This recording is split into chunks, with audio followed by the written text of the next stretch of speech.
Hey baby, what are you sitting there for? Go make me a sandwich. Hurry up. I'm about to do a narration once again. Hey guys, what is up? This is Castle Perfect here. Once again bringing you another Pokemon Wi-Fi battle video. And this time it's against Cell, one of my Skype like friends sort of. And as you can see, I'm not gonna be showing you the teams right now because I really wanted to keep it a secret. Because something really awesome for me happened in this match, but at the same time it was kind of boring, to be honest. But you will see what happens.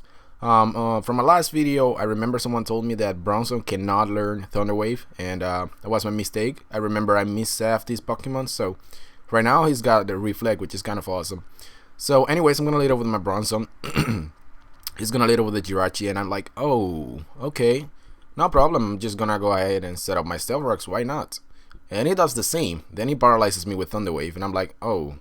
And then I get paralyzed at the same time, and I was like, oh. I wanted to set up Reflect, but okay, that didn't work out. So I guess that's fine.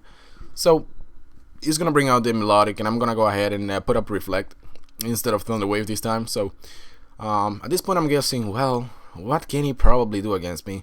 Not much at the same time, but I just can. The thing is, I cannot hurt him.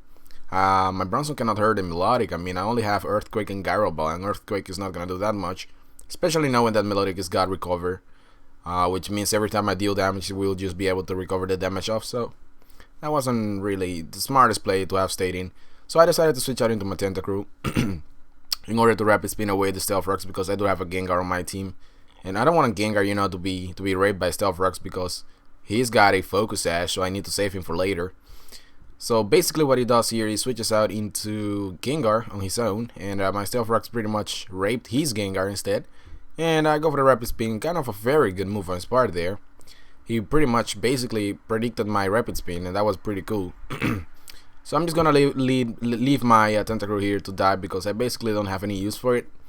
I'm just gonna go for the Hydro Pump, and I'm like, his team structure seems to be very fragile to something that I have on my team. So I decided to just leave Tentacruel in here and go for the Hydro Pump and see if I can actually take out the Gengar, which would have been awesome, but didn't really happen.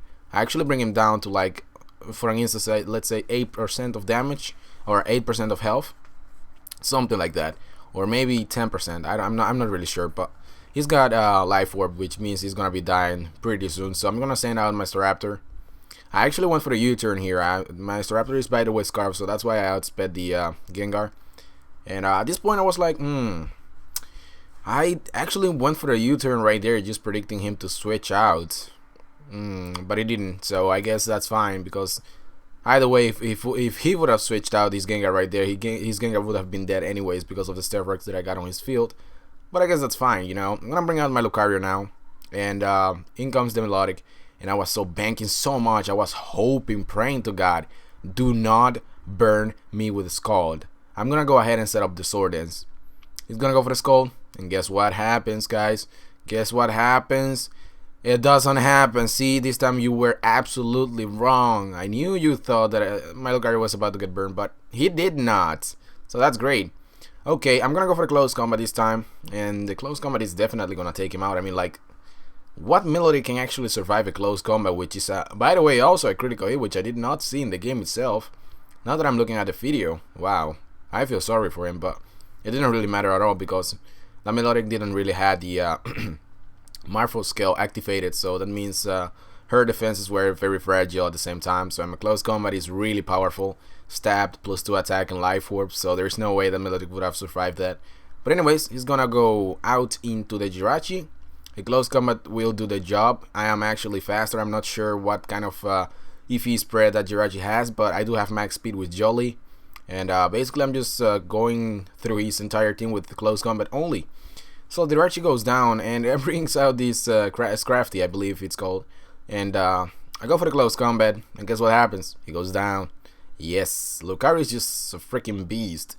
And for some reason in the OU tier, Lucario seems to be a very good Pokemon. I mean, I can at least leave one Draco Meteor from like non-Specs Latios. I'm not really sure if I can survive one with the Specs, but I can survive the Draco Meteor and just basically Ice Punch it. And if I do leave the recoil from the Life Orb, I can basically go for Extreme Speed and finish him off. But yeah, it works really well. Also against Gliscors and stuff. But what you saw right there, he sent out the Staraptor after I just pretty much raped his Crafty. I extreme speed and finish him off, which is absolutely awesome. And then he brings out his last Pokemon, which is the Darmanitan. And another extreme speed will do the job, and that was just freaking hilarious. I mean, like, seriously. Really? I got another critical hit right there, by the way. I think I saw him, but I'm not really sure. And that was basically a 5-0. Wow, really? It wasn't really all that exciting because we didn't really get to predict each other too much because Lucario was just going through his team like a beast. But victory to Lucario. Yep, that was just awesome. So guys, this has been Chris. I am out. Peace.